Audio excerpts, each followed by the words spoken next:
Alright, welcome to another episode of the Game Design Notes podcast. And today we're going to be kind of putting into practice some of the principles that we've talked about in the last two videos. So, if you remember, the first video we talked about the ICRPG game system by Runehammer Games.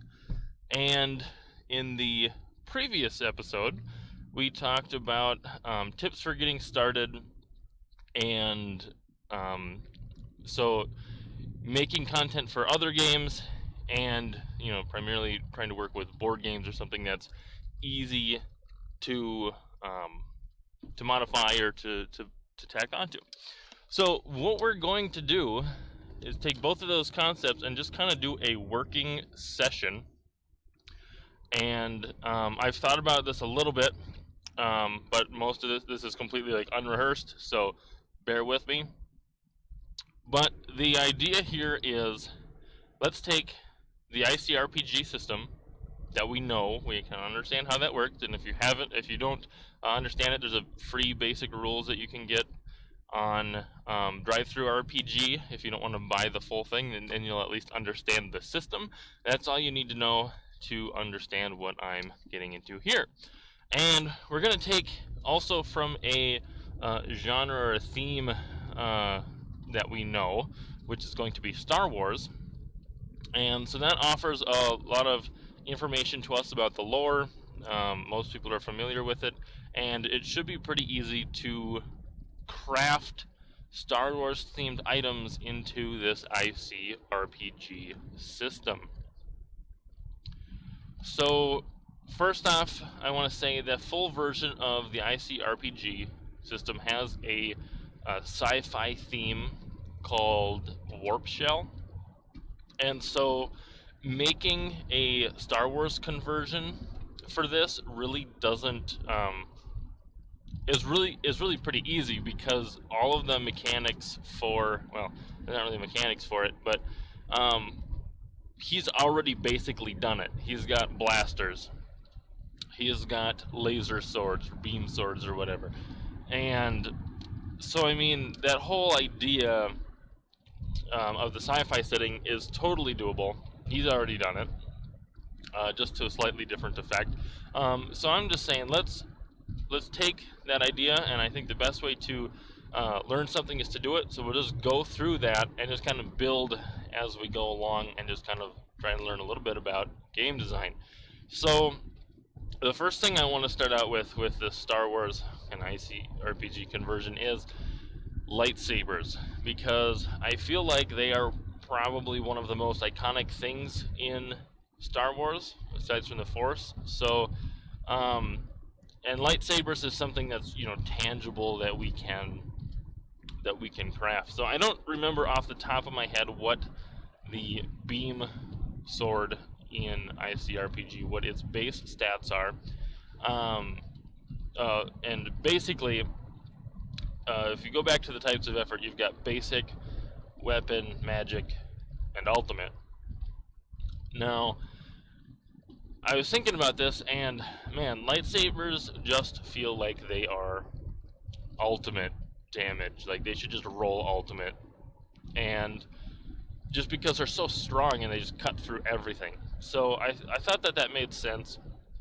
And then I was kind of thinking about it a little bit, and then I was like, well, it kind of feels more like, I mean, for a Jedi build, and maybe this is, kind of meta gaming or thinking too far ahead, a Force user is going to put points, probably, or obtain gear into their magical effort, because that's what their Force powers are going to be. So to get the best, bang for your buck, if a lightsaber was magical, sure, it does less damage, but you get more out of putting points into your magical effort, because then you're augmenting both your Force powers and your lightsaber, if it's a magic weapon versus an ultimate weapon, or versus just saying that it does ultimate damage. And I'm truly not sure where to put this. You could also go the route of saying, let's take both, because lightsabers are ridiculous, and say that it's a magic weapon, and it always rolls ultimate. So similar to the what is it? The Hillman's belt for the wildling in the Elfheim fantasy setting for ICRPG, which says if you're doing basic work, you always roll ultimate. So you basically do your basic work and do your ultimate. So it's ridiculous. So looking at it in that context, that's a starter reward. Is all of your basic effort, you get to add ultimate to. And a lightsaber should not be something that you start out with, probably, unless you have a very good, story reason to start out with one. Plus, you also have to learn how to use it, and it would be complex to learn. Lightsabers are not easy things to wield. So maybe that's okay. So, just through talking this out and thinking about things that already exist in the base game, we can draw conclusions about what might be good or maybe overpowered. So let's just go with that. Let's say that your lightsabers, they are complex to learn. Let's see, keywords. Maybe they're elegant, piercing, and slashing, perhaps, and magic. So it does magic effort. It's a magic weapon. But it also has that caveat that when you make an attack with this weapon, you always roll ultimate effort, or when you're cutting, slashing, trying to do that kind of work, you always roll ultimate. So that's kind of that base idea, right? There's your lightsabers. Then blasters, I mean, there's a lot of things that you could do here in the form of keywords. So like the E11, so your standard issue stormtrooper laser rifle, blaster rifle, is, I would say, keywords would be military. So blasters would do, unless otherwise stated, I would think would do weapon damage. I think would make the most sense.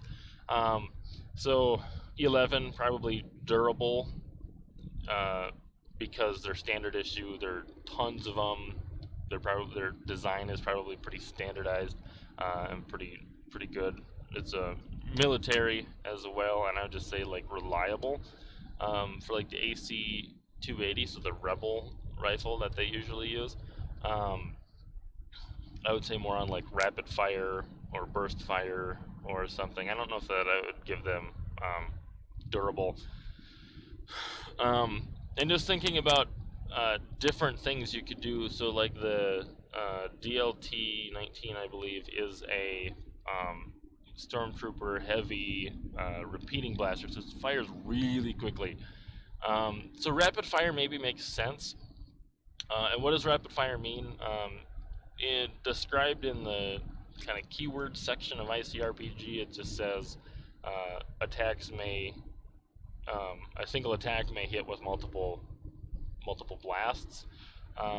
So for one, that's just kind of your one attack, it might not be just one shot, it's like a whole salvo, that's one attack that does a total of like whatever your weapon damage is.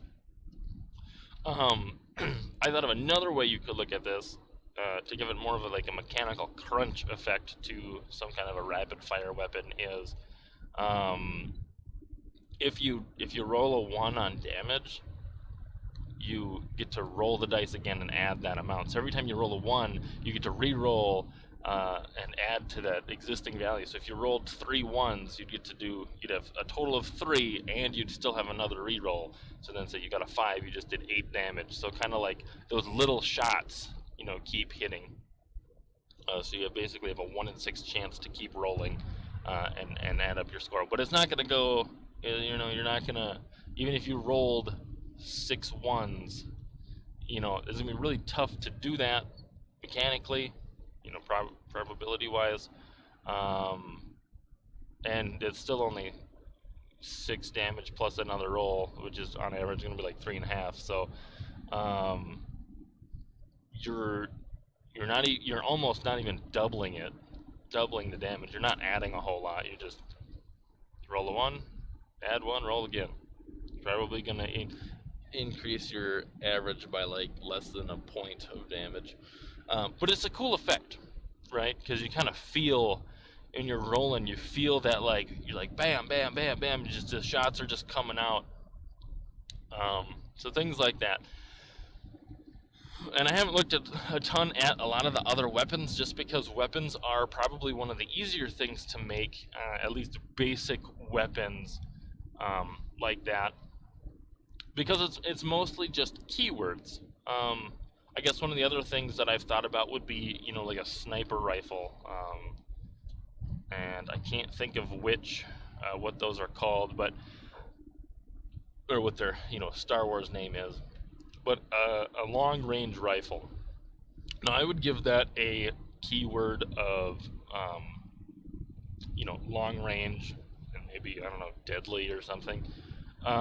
So with a long range keyword, mechanically, I don't know that you really need to state it, but I would say that there's no, you don't have an issue shooting at, or not long range, extreme range for a sniper. You don't have any issue, like if you can see them, you can hit them, you can shoot them. You can attempt to shoot them. That doesn't mean you're going to hit. At no penalty to accuracy or difficulty. But then, if it's a long-range weapon, that means if somebody's, probably within near distance to you, or an extreme range weapon, if they're within near or at for sure close range, any attack you make is going to be hard. Just because they're really difficult to maneuver in close spaces. Conversely, there is a shock blaster. It's basically a shotgun for in the Star Wars universe that the Jawas use, and that I would say would be close range. So I would say that all all attacks that you make that are within near range are easy, and then anything beyond that, or anything beyond far, is hard, or like right up to far is hard, and then you can't hit at extreme range. Like you got like two, basically two chunks of near is what I would say your range is. That's kind of how I've been measuring distance when I've played it. So in the book, he describes distance as, basically 5 feet apart. You can reach out and touch somebody. That's close range. That's melee combat. About a banana's length away is near. So that's, you can walk that far in a couple seconds. It's like 30 feet maybe, D&D rough estimate conversion here. 25, 30 feet. And then he says that anything beyond that point, anything beyond that banana is far. But that doesn't really, so I'm going to break that down again. I'm going to do the next, so basically you take the banana and you move it over one to go the next, near distance, because you can move far, which is, I've been taking as 2 near movements in a single turn. So one banana is near. The second banana, between the end of the first banana and the end of the second banana, that is your far, range band, and then everything past that is your extreme range. So that's where, like, 2 bananas, that's where sniper rifles, they can hit anything past that still. Pretty much everything else is, not going to be able to get past that second banana in range. It's a long ways to shoot. Or maybe they can, but it's hard. It's hard to hit something that's that far away. So for the shock blast, right? So you just flat out, you can't hit anything at that range. Like your bullets are so dispersed. There's not even don't even try. It just doesn't even make sense to hit. So so it's kind of weapons, takes, whatever. Then the next thing is force powers. So basically just swapping out their existing powers, which are int and wisdom, or so intelligence and wisdom powers. That's how they run the magic system. All magic is in either one of those 2 attributes. I'm trying to think of it from kind of a light side, dark side, or where they seem to fit. seemed like a lot of the kind of wisdom based powers would be kind of light side, and then your more intelligence ones would maybe be dark side. Not necessarily, but you're more attack centric, and this is how it is in the Elfheim setting too. Is you're more like attack focused powers are intelligence, and your more like utility or healing spells are wisdom. So kind of that same idea. Force lightning will be an intelligence spell essentially, an int power, and like force jump would be a willpower. So, kind of getting into that idea, you've got a ton of different force abilities, and actually I went out onto the Star Wars wiki and just looked up like list of force powers, and man, there's a lot more than I thought, and they actually they define them a little bit more specifically. So you get like force push, or force like no, that's not a good example. So force grip, right? Force grip is like hold somebody, that you can see. And then there's like force crush, which is the same thing, except you like use the force to just smash them, and deal damage to them. And you've also got force choke, which is again like the same thing, just more damage. And they had all these different like, okay, this person used this like variant of force grip, so Mace Windu uses basically that force crush version to mess up General Grievous's chest, and Vader uses force choke all the time. So, so there's kind of different, and there's maybe different flavor that you could go with that as well. So with the introduction of force powers and basically just replacing the existing magic system, I think it also makes sense to include some kind of a force dice, a dynamic dice. I really like the way that the dynamic dice work in ICRPG, where you can have like spell burn dice, where your spells overload and do something bad if kind of punishes you for doing that, using spells too much, or there's like, what is it, the dog pile dice, which allows your tanks to heal after they've taken consecutive hits of damage, to encourage them to do that, or the I forget what the rage dice, where if you're having a really crappy night with your d20, then you add whatever's on the dice to the roll, and if you fail, you increase the dice. You keep increasing the dice to max until you succeed, then you reset it to 1. And so actually kind of taking off of that idea, so force powers, I don't think there's, so looking at the magic system in ICRPG, they kind of have a couple different paths where it's like, okay, you can get like crystals, like a currency where you spend a crystal to cast a spell, and then when you're out of crystals you can't cast spells, and so you get more crystals. So that's kind of just like an ammo style version of it. And then you've got like the spell burn dice, so you can or what is it, if you like follow a god, then your spells don't take up slots, and they don't but they can backfire if you roll a 1. And then there's another one where your spells do take up your inventory slots, but they can't backfire.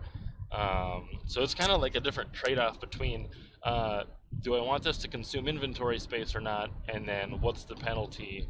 It's either you take a hit to your inventory space, or you take a hit, and there's a chance that your spells might not work, or you might have a limit on the number. You only have so much magical power that you can use. So going with that idea, I feel like they Jedi and Sith seem to always be able to use force powers for the most part. It never seems like there's like I'm out of force energy, I can't attack, or I can't do my thing. But at the same time, I do feel like in the movies you can tell that they get strained from doing these force abilities. So introducing a dynamic dice, the force dice, I think would be a good way to kind of emulate that, and emulate that endurance and your ability to kind of control it. And we'll actually get into that, being able to use that force dice for things like the deflect power.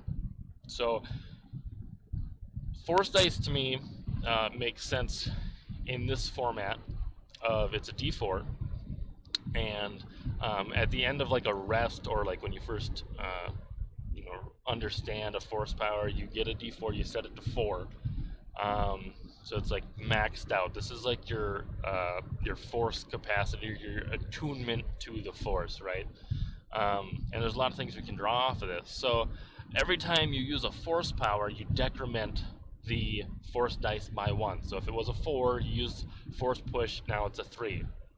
Okay? Now, that's fine. Nothing happens at this point. When you get to a 1, when your force dice is sitting at a 1, you can't decrease it anymore. But every time you cast, you can still cast force powers, or cast, yeah, that's the right word. You can still use them, but they're hard. So it's like you are exhausted, you're out of tune with the force at this point. Trying to use force powers is more difficult. And so it doesn't eliminate your ability to use force powers, but it does slow you down. You have to be careful not to overexert yourself and just be force pushing and flying all over the place and stuff. Like, you can for a little bit, but it's going to get more difficult if you're not careful. Now, how do you reset the force dice? Well, there's a couple different options. For sure, your basic is after like a rest, like a long rest, or a rest where you're completely safe, you have time to meditate, you can retune yourself with the force, right? That's just kind of the easy, anybody can do that. Now, I think there should also be a light and a dark side version of this. So, the light side version to me would be, I don't know if you get this through an item, maybe it's a quest reward of some kind for doing a thing. You basically gain the power, it doesn't matter what it's called, you basically gain the ability to use your action on your turn, so even during combat, to essentially kind of do like a battle meditation thing and re-center yourself in the force and reset your force dice. So it costs you an action, but you are able to reset that force dice, in the middle of combat when you need it. Conversely, the dark side version, and I think this is kind of a neat one, is, I think, should be every time that you take damage, you increase your force dice by the number of damage that you took. Obviously you max out at whatever your dice is at, or whatever your dice is for, and I think there should be abilities to get better dice later on. But every time you take damage, you increase your force dice, and that leads into interesting other abilities that say, all right, you can trade HP for weapon effort. So now you get this Sith passion, pain, and relentless rage to kill your opponent, because now it's like, oh, I only have a 1 on my force power, well, I'm going to use my reckless attack, take 1 damage, increase my force dice by 1, so now I can do another force power, and 2, maybe that relentless attack maybe adds +2 weapon effort to the attack, all your attacks this turn or something. So like self-inflicting damage to get a benefit, and then also getting the additional benefit that you're getting force uses back. I felt that seemed very thematic, and just an interesting game style of play to explore. So, and that one you maybe can't do quite as on demand as just taking your action, but you can get your force every time you take damage. Your force dice goes up. So, if you're in the thick of things, you're always going to have it because you're going to be getting hit. So it's just a really aggressive incentive system, at least for the force powers. And I'm actually running out of time here. So that was kind of the big piece I wanted to talk about before I get into more of the force powers, is that force dice and how I think it should work. I think you should be able to get items that upgrade your force dice to so it starts out as a D4, but then maybe you get like a kyber crystal, and then as long as you have that on your person, your force dice is increased to a D6, and then maybe you can do some quest to refine the kyber crystal, and now it's D8. And then maybe it becomes D10 after you do something, and being able to kind of use that use another loop mechanic to increase your force capacity essentially as you grow, I think would be really good, and very a very good incentive for force users to try and seek out items of that quality. The other thing that I just thought of while I was talking about the force dice is you could have effects trigger based on so not necessarily the using of a amount or of the force dice, but just the quantity. So maybe while your force dice is above 2, your lightsaber attacks do +1 damage or something. So it's not necessarily that it's a more of a passive way to use it, or as long as it's at 4. So say it's at, as long as your force dice is above 4, your lightsaber attacks do +3 effort.